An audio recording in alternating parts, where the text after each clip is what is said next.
बिहार में इंडिया की पहली मीटिंग हुई थी। ये नाम इंडिया नहीं दिया गया था इस अलायंस को, लेकिन विपक्षी एकजुटता होगी इसकी कवायद नीतीश कुमार लगातार कर रहे थे। फिर बिहार में ही सबसे पहले जातिगत जनगणना के आंकड़े सार्वजनिक कर दिए गए। ये छोटी सी पर्ची है, छोटे से आंकड़े हैं, आपको मिल जाएंगे बिहार की सरकारी वेबसाइट पर। लेकिन इन आंकड़ों ने सियासी बवाल मचा दिया। आंकड़ों में ऐसा क्या है? और सबसे बड़ी बात यह है कि ये कई राजनीतिक दलों के लिए गले की हड्डी बन गया। ना निगलते बने ना उगलते बने। समस्या ये है कि इसका खुलकर कोई विरोध नहीं कर सकता और इसका समर्थन करना भी बड़ा मुश्किल है। दोनों पहलू समझने जैसे इसलिए महत्वपूर्ण है क्योंकि जातिगत जनगणना के आंकड़े सार्वजनिक करने को बिहार अपनी जीत, बिहार की सरकार जो है यानी जनता दल यूनाइटेड और आरजेडी, ये एक बड़े कार्य के तौर पर दिखा रहे हैं। और इंडिया अलायंस, राहुल गांधी जैसे लगातार मुखर हो रहे हैं इसमें, और साथ ही साथ में तमाम अन्य दल जो इंडिया अलायंस के साथ में जुड़े हुए हैं वो भी मुखरता से अपनी बात रख रहे हैं। इस वक्त विपक्ष में है, उनके पास एक बहुत बड़ा मुद्दा है जातिगत जनगणना और उसमें अति पिछड़ों का, ओबीसी और अति पिछड़ों का आंकड़ा आना। ये बहुत महत्वपूर्ण है। महत्वपूर्ण इसलिए है क्योंकि जब ये आंकड़े नहीं भी आए, किसी को नहीं भी पता है, सार्वजनिक नहीं भी हुए, तब भी ये वोट के लिहाज से बहुत महत्वपूर्ण बने हुए हैं। यही वो वोटर्स हैं जो बीजेपी को पिछले 2 बार से लगातार बम्पर वोट दे रहे हैं। कांग्रेस की रणनीति कर्नाटक चुनाव, हिमाचल चुनाव या आगामी जो विधानसभा चुनाव दिख रहे हैं उनमें, और फिर निश्चित तौर पर लोकसभा चुनाव के दौरान यही रहने वाली है कि ये सब जबरदस्त तरीके से इस मुद्दे को उठाने वाले हैं, जातिगत जनगणना के मुद्दे को उठाने वाले हैं। इसका माहौल बन गया है। 2024 का चुनाव जिस पिच पर लड़ा जा रहा है उस पर यह सबसे बड़ा मुद्दा साबित हो सकता है। देखिए, कहना बड़ा मुश्किल है नतीजा क्या रहने वाला है, लेकिन नतीजा जो भी हो उसमें इसका प्रभाव जरूर आंका जाएगा क्योंकि बहुतायत में वोटर्स जो हैं, ये तो सिर्फ बिहार का आंकड़ा है, लेकिन बिहार के आंकड़े से अंदाजा लगाइए, पिछड़ा वर्ग 3,54,63,936 और अत्यंत पिछड़ा वर्ग ये जो है 4,70,80,514 यानी 36% से ज्यादा। 36% कितना बड़ा आंकड़ा है। ये सिर्फ अत्यंत पिछड़ा वर्ग का आंकड़ा है जो इस वक्त दिखाई पड़ रहा है। और बिहार में सिर्फ पिछड़ा वर्ग और अति पिछड़ा वर्ग को मिला लिया जाए तो देखिए आप क्या जबरदस्त आंकड़ा बन रहा है। 60% के आसपास ये आंकड़ा जाता है। आप अंदाजा लगा सकते हैं कि कितना महत्वपूर्ण आंकड़ा है। यानी 60% से ज्यादा आबादी, बिहार की बात कर रहा हूं अभी आंकड़े, लेकिन यह भी तय माना जा रहा है कि आप उत्तर प्रदेश में इस तरह के आंकड़े ले लें, मध्य प्रदेश में इस तरह के आंकड़े ले लें, राजस्थान में या कहीं अन्य ले लें, तब भी ये बहुत डोमिनेंट वर्ग रहने वाला है। यानी पिछड़ा, अति पिछड़ा, ये वो बहुत बड़ा वर्ग है जिसको साधने का प्रयास किया जा रहा है। अब इस साधने के प्रयास में ना निगलते बने ना उगलते बने की बात जब आती है तो ओपी राजभर, पहले इनकी बात कर लेते हैं। ओपी राजभर ने जब उनसे सवाल पूछा गया तो इस पर बहुत सारी बातें बोल गए वो।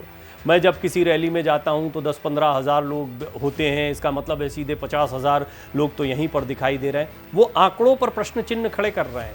वो ये बहुत अच्छा कदम नहीं बता रहे हैं। वो बिहार में जो आंकड़े रिलीज किए गए हैं उसकी मंशा पर प्रश्न चिन्ह खड़े कर रहे हैं, लेकिन इसका विरोध नहीं कर सकते। इसके समर्थन में तो वो भी दिखाई देते, खुलकर समर्थन भी नहीं कर सकते। खुलकर समर्थन नहीं करने की बहुत बड़ी वजह है कि जातिगत जनगणना के आंकड़े सार्वजनिक अभी तक क्यों नहीं हुए, ये समझना बहुत जरूरी है।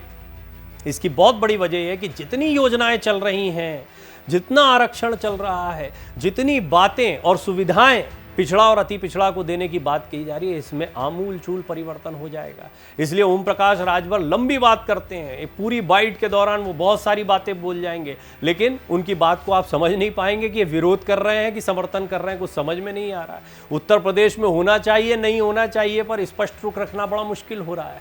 दूसरी बात, संजय निषाद भी कुछ इसी अंदाज में दिखाई देते हैं। दोनों की भाषा बिल्कुल एक जैसी दिखाई देती है। संजय निषाद जो मत्स्य मंत्री हैं वो भी लगातार जो है इस बात से तो इत्तेफाक रखते हैं कि इन वर्गों को आगे बढ़ाया जाना चाहिए, लेकिन आंकड़ों को दबा दिया गया, यादवों की तादाद ज़्यादा दिखा दी गई, इस तरह का बयान देते वो दिखाई देते हैं। कुल मिलाकर वो मंशा पर प्रश्न चिन्ह खड़े करते हैं लेकिन आंकड़ों पर कुछ नहीं बोल पाते हैं। ये एक बहुत बड़ी समस्या है। इस समस्या को इस लिहाज से समझा जा सकता है कि जातिगत जनगणना के आंकड़े सार्वजनिक होने के बाद में इसका एक सकारात्मक असर उस वोट बैंक पर जा सकता है जो सबसे बड़ा वोट बैंक है। और इसी बात से बीजेपी सतर्कता के साथ में इस पर बयान देगी। प्रधानमंत्री नरेंद्र मोदी हालांकि इस पर कह चुके हैं कि सबसे बड़ा वर्ग गरीबों का है, सबसे बड़ी जाति गरीब की जाति है, वो उस जाति पर काम होना चाहिए। जात पात में बांटा जा रहा है, ये वही राजनीति है जो 60 वर्षों से चली आ रही थी। बहुत सारी बातें आपने उनके भाषण में सुनी होंगी, लेकिन यहाँ भी बहुत स्पष्ट है कि ये मुद्दा बहुत बड़ा बन गया है। राहुल गांधी अब काशीराम के अंदाज में बोलते दिखाई दे रहे हैं। राहुल गांधी वो बातें कह रहे हैं जो कही जाती थी कि जिसकी जितनी हिस्सेदारी उसकी उतनी भागीदारी, और यानी कि उतना हक देना चाहिए। वो अधिकारियों के बारे में कई बार बातें कह देते हैं कि जितने बड़े बड़े अधिकारी पॉलिसीज़ बना रहे हैं उनमें 3% भी लोग वो नहीं है जो पिछड़ा अति पिछड़ा से आते हैं। उनका ये कहना है कि यही इन्हीं वर्गों के लोग जब सामने आएंगे तब बात बन पाएगी। अब इसको महिला आरक्षण के साथ भी जोड़कर समझना चाहिए। महिला आरक्षण एक ऐसा मुद्दा है, इस पर यह दांव खेला था बीजेपी ने, इसका विरोध कोई नहीं कर सकता, लेकिन समर्थन नहीं करना है तो इसके अंदर की कमियां बतानी पड़ेंगी। तो बताया गया कि दिया तो जा रहा है आरक्षण, लेकिन यहाँ भी ओबीसी को बुला दिया गया है। अति पिछड़े और पिछड़ा समाज से जब तक महिलाओं को अधिकार नहीं मिलता, उनको हक नहीं मिलता, वो बड़े पदों पर नहीं आती, संसद में नहीं आएंगी, इनका भला नहीं हो सकता, क्योंकि सबसे ज़्यादा बुरी स्थिति यहीं पर इनकी है। तो आपने देखा कि एंगल वहां पर भी यही था, दांव लेकिन बीजेपी का था। यहां दांव चल गए नीतीश कुमार और लालू प्रसाद यादव। यही वजह है कि एक एज मिल गई है। अब इंडिया बनाम एनडीए जो 2024 का चुनाव होने जा रहा है, उसमें तो ये बड़ा मुद्दा बनेगा। उससे पहले आप देखिए मध्य प्रदेश में, छत्तीसगढ़ में, राजस्थान में ये मुद्दा जमकर गूंजने वाला है। इस मुद्दे की सबसे बड़ी वजह यह है कि ये चुनाव सिर्फ विधानसभा चुनाव तक सीमित नहीं रह गया है, ये चुनाव आगामी लोकसभा चुनाव का भी आगाज माना जा रहा है। यही वजह है कि जैसे ही जातिगत जनगणना के आंकड़े सामने आए, अब इसमें अगर आप देखें पिछड़ा वर्ग, अत्यंत पिछड़ा वर्ग, अनुसूचित जाति, अनुसूचित जनजाति और फिर अनारक्षित जो वर्ग होता है या सामान्य कैटेगरी है, उसके आंकड़े लिखे गए हैं। अब इसमें अनुसूचित जाति में भी 2,56,89,820 यानी 19% की आबादी। पिछड़ा, अत्यंत पिछड़ा और अनुसूचित जाति, फिर अनुसूचित जनजाति, छोटा आंकड़ा लेकिन महत्वपूर्ण है, 21,99,361, 1% से 1.5% से ज़्यादा है, 1.6824% एग्जैक्ट आंकड़ा अगर मैं ये सरकारी आंकड़ा आपको बताऊं तो। और अनारक्षित वर्ग जो है, सामान्य कैटेगरी, वो 2 करोड़ 2 लाख के आसपास बताई गई, 2,91,679, 15% के आसपास है। अब ये पूरा का पूरा जो 13,07,25,310 की आबादी थी, उसका आंकड़ा आया। हालांकि आंकड़े जो हैं वो लगातार बदलते हैं, जनसंख्या बदल रही है और जो पुराना सेंसस मौजूद है उसके आधार पर ये आंकड़े आए हैं, लेकिन उसके आंकड़े ये सिर्फ बिहार के आंकड़े हैं। सिर्फ बिहार के आंकड़ों से आप अंदाज़ा लगा सकते हैं एक बड़े सैंपल के तौर पर कि पूरे देश में क्या स्थिति हो सकती है, योजनाओं को लेकर क्या स्थिति हो सकती है, आने वाले दिनों में कितने बड़े परिवर्तन हो सकते हैं, कितना बड़ा मुद्दा हो सकता है, इसको कैसे आंदोलन की शक्ल दी जा सकती है। और अगर एनडीए की बात की जाए, बीजेपी की बात की जाए, तो उनकी राजनीति भी इससे अलग नहीं है। हाल के दिनों में सबसे ज़्यादा किसी वर्ग को अपने साथ जोड़ने में प्रधानमंत्री मोदी कामयाब हुए तो वो यही पिछड़ा और अत्यंत पिछड़ा वर्ग है।